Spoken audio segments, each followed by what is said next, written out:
নমস্কার প্রিয় ছাত্রছাত্রীরা, ডাব্লিউ ম্যাথ ক্লাসে তোমাদের সকলকে স্বাগত। তোমরা যারা এই বছর 2024 মাধ্যমিক পরীক্ষা দেবে তোমাদের সকলকে শুভেচ্ছা জানাই। আজ আমি তোমাদের এবিটি টেস্ট পেপার থেকে ফিজিক্যাল সায়েন্সের 241 নম্বর পেজের 1 নম্বরে যে কোশ্চেনগুলো আছে সেগুলো সলভ করিয়ে দেবো। এর আগে আমি তোমাদের 32, 82, 112, 138, 161 ও 182 নম্বর পেজের যে কোশ্চেনগুলো ছিল সেগুলো অ্যান্সার করিয়ে দিয়েছি। সেই ভিডিওগুলো তোমরা যেটা দেখোনি ডেসক্রিপশন বক্সের লিঙ্ক থেকে দেখে নিও। এছাড়াও অন্যান্য সাবজেক্টের টেস্ট পেপার সলভের যে ভিডিওগুলো আমি দিয়েছি সেগুলো তোমরা যারা দেখোনি তার লিঙ্ক তোমরা ডেসক্রিপশন বক্সে পেয়ে যাবে, সেখান থেকে অন্য সাবজেক্টের ভিডিওগুলো দেখে নিতে পারো। তো চলো দেখো, ফিজিক্যাল সায়েন্সের 241 নম্বর পেজের ক বিভাগের প্রথম যে কোশ্চেনটা আছে, সবুজ ঘর প্রভাবের জন্য দায়ী অতি বেগুনি রশ্মি, এখানে ডি এর আনসার হয়ে যাবে। নেক্সট 1.2 যে কোশ্চেনটা আছে, প্রদত্ত কোণটি 310 কেলভিনের সমান। তো দেখো, কেলভিন থেকে যদি সেলসিয়াস স্কেলে পরিণত করতে হয় তাহলে আমরা যত কেলভিন বলবে তার থেকে 273 মাইনাস করব। তো এখানে 310 কেলভিন সমান 310 মাইনাস 273, এটা সেলসিয়াস হয়ে যাবে। তো 310 থেকে 273 বাদ দিলে 37 ডিগ্রি সেলসিয়াস হয়ে যাবে। তো 310 কেলভিন মানে 37 ডিগ্রি সেলসিয়াস, বি এর আনসার হয়ে যাবে। নেক্সট 1.3 যে কোশ্চেনটা আছে, একটি গ্যাসীয় মৌলের বাষ্প ঘনত্ব 24, মৌলটির অণু পরমাণু হলে পারমাণবিক ভর কত হবে? তো আমরা করে দেখব। দেখো, আমরা একটা সূত্র জানি, মোলার ভর ইজ ইকুয়াল টু 2D। এখানে ডি মানে বাষ্প ঘনত্ব, আর এখানে বাষ্প ঘনত্ব বলে দিয়েছে 24, তাহলে 2D মানে 2 × 24, তো 48। তো আমাদের এখানে মৌলটির মোলার ভর পেয়ে গেলাম কত? 48। এবার মৌলটি একটি ত্রিপরমাণুক, অর্থাৎ মৌলটিতে 3টে পরমাণু আছে। তো 3টে পরমাণুর টোটাল ভর হচ্ছে কত? 48। তাহলে একটা পরমাণুর ভর কত, অর্থাৎ পারমাণবিক ভর কত হবে? মানে 48কে 3 দিয়ে ভাগ করতে হবে, 3 × 16 48, তো 16 হয়ে যাবে মৌলটির পারমাণবিক ভর। তো এখানে বি এর আনসার হবে।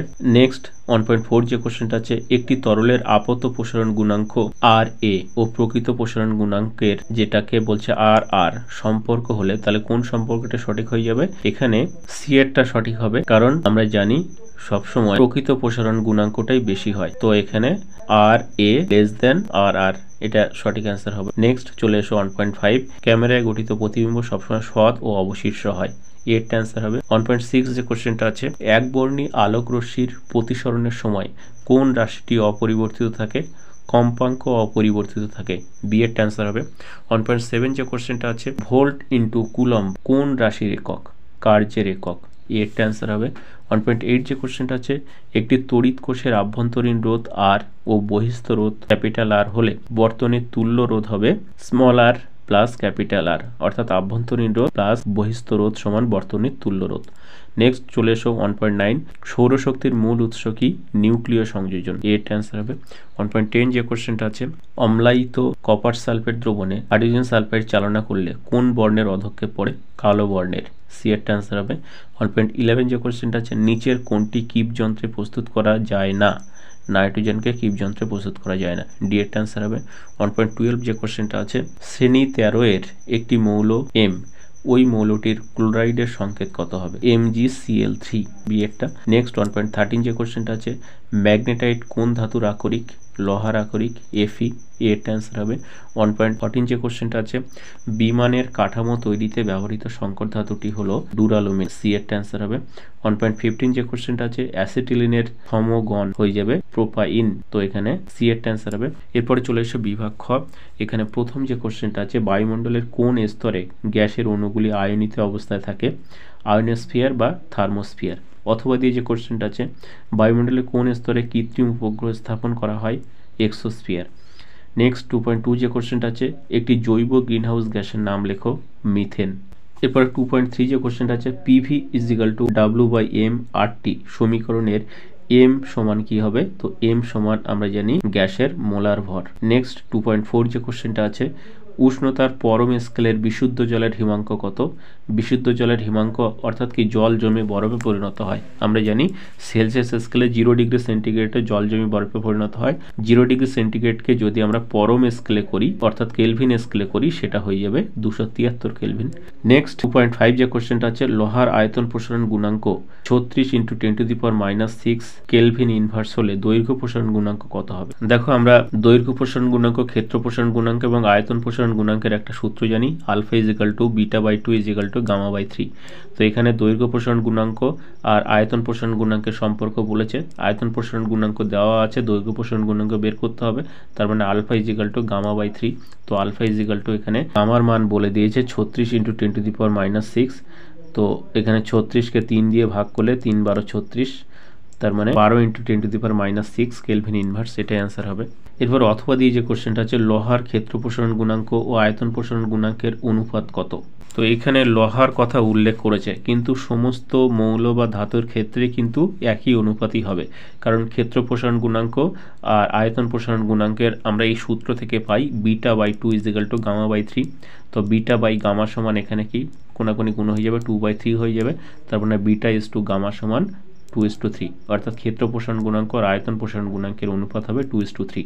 এটা শুধু লোহার কথা বলেছে, কিন্তু লোহা না, সমস্ত মৌল বা সমস্ত ধাতুর ক্ষেত্রেই কিন্তু ক্ষেত্র প্রসারণ গুণাঙ্ক আর আয়তন প্রসারণ গুণাঙ্কের অনুপাত 2:3 হয়ে যাবে। নেক্সট 2.6 যে কোশ্চেনটা আছে, অবতল দর্পণের ফোকাস ও বক্রতা কেন্দ্রের মধ্যবর্তী কোনো বিন্দুতে রাখা বস্তুর প্রতিবিম্ব কোন অবস্থানে গঠিত হবে।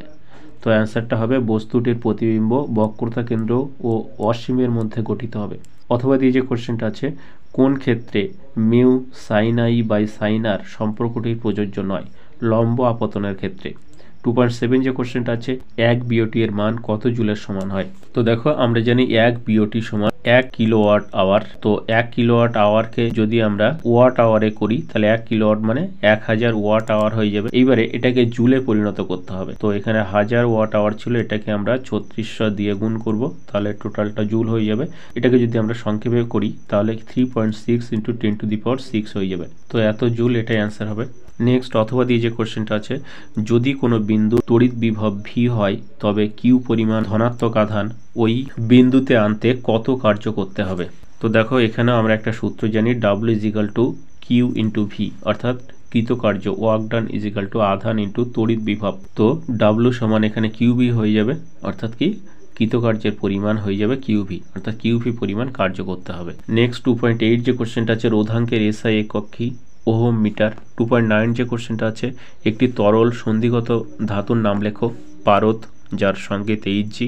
নেক্সট 2.10 যে কোশ্চেনটা আছে, এমন একটি যৌগের উদাহরণ দাও যেখানে সমযোজী ত্রিবন্ধন উপস্থিত থাকে, অ্যাসিটিলিন, যার সংকেত C2H2। Next alpha beta gamma রশ্মিকে ভেদন ক্ষমতার ঊর্ধ্বক্রমে সাজাও। তো এখানে ঊর্ধ্বক্রম মানে ছোট থেকে বড়, সব থেকে কম ভেদন ক্ষমতা আলফা, তারপরে বিটা, তারপরে গামা। নেক্সট এখানে স্তম্ভ মিলন, বাম স্তম্ভের সঙ্গে ডান স্তম্ভ মেলাতে হবে। প্রথম যেটা আছে একটি ক্ষারীয় মৃত্তিকা ধাতু, এটার সঙ্গে মিলে যাবে ডি এরটা, ম্যাগনেসিয়াম। নেক্সট কার্বন বিজারণ পদ্ধতিতে প্রস্তুত করা যায়, সি এরটা, জিঙ্ক। এরপরে ব্রোঞ্জে উপস্থিত থাকে SN, অর্থাৎ কি টিন। নেক্সট সন্ধিগত মৌল হবে কপার, তো বি এরটা।